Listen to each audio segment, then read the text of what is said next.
Usually it is relatively easy to pay proper respect to icons of Christ and his saints where they are in particular places, in churches, on icon stands, or our own prayer corners at home. Such places predispose us to a prayerful attitude, so we will look upon a picture of Christ and will naturally pray to him. Yet icons can be placed elsewhere, away from places set aside for prayer or worship. It is common for pious Orthodox Christians to place icons throughout their house, in the living room, the kitchen, and by the side of the door. One reason behind this is so that in all aspects of our lives we are reminded of God and the saints. However, what happens when, despite the icon's presence, we forget the holy ones and behave as though their image is not with us? In what way we should honor icons hung in corridors, kitchens, utility rooms, etc. St. John the Wonderworker of San Francisco did indeed venerate all the icons he could see upon entering a house, even doing so before addressing the occupants.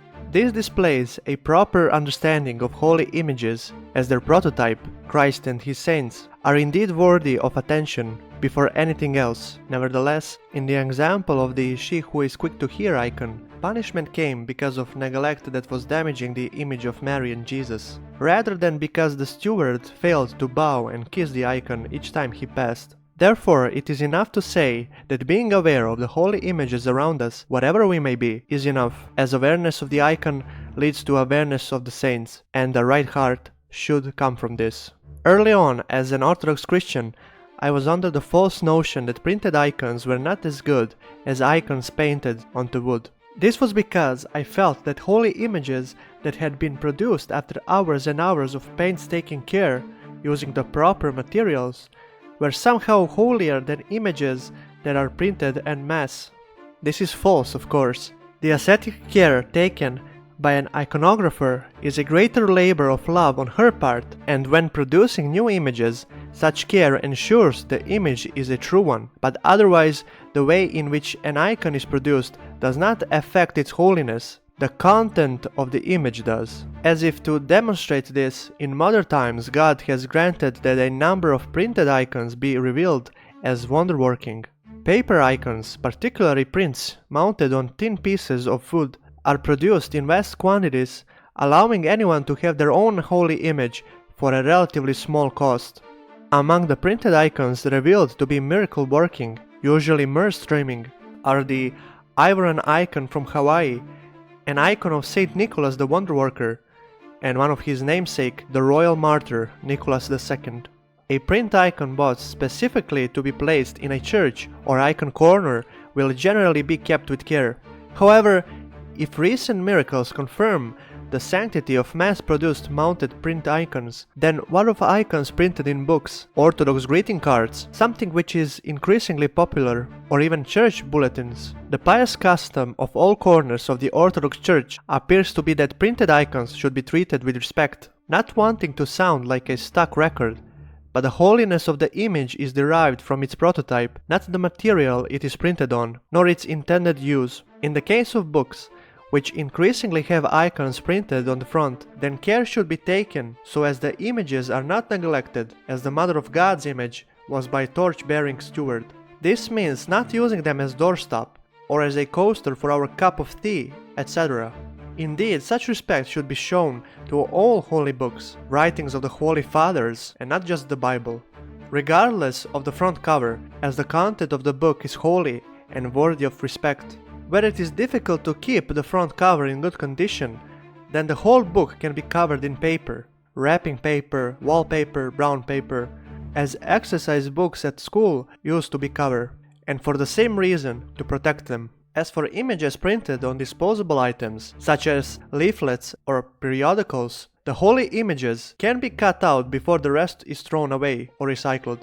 The images can be kept, of course, and used for veneration themselves.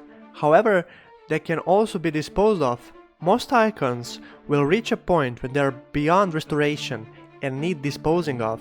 This has long been something the Church has had to deal with, as has the disposal of other sacramental items like vestments, which are also often decorated with icons, and so there are canons regarding the correct disposal of them.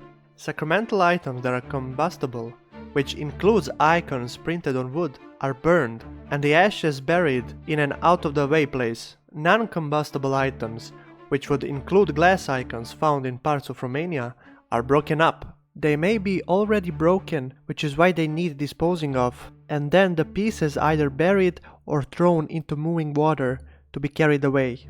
However, it is the spirit of the law that should be remembered, rather than the strict adherence. The intent of these canons is to prevent an image of Christ or his saints being trampled, dirtied, or in other ways defected. Hence, icons are generally burned, so the image is gone, and the ashes buried where they are not trampled. The materials, not in themselves holy, then return to the earth.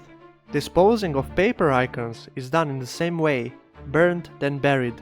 This is also true of holy images printed onto flyers or other ephemera, where there is no intention of keeping them. The above is not intended to make any believers beholden to rules and regulations regarding icons. The actual intention can be summed up by the words of St. John of Kronstadt: "The icons of the Lord, of his mother and the saints also possess the power of God for believers and may accomplish miracles upon them." Why? Because by God's grace the Lord, the Holy Virgin, and the saints are present in them. They are nearer to us than the images. This is true, as experience often confirms this. The holy icons remind us of the intimate closeness of those represented in them. Therefore, seeing all images of the holy as icons, regardless of where they are or what they are made from, means we are more often reminded of the presence of Christ and his saints in our midst. Our respect for holy images benefits us more than it benefits them or those represented in them.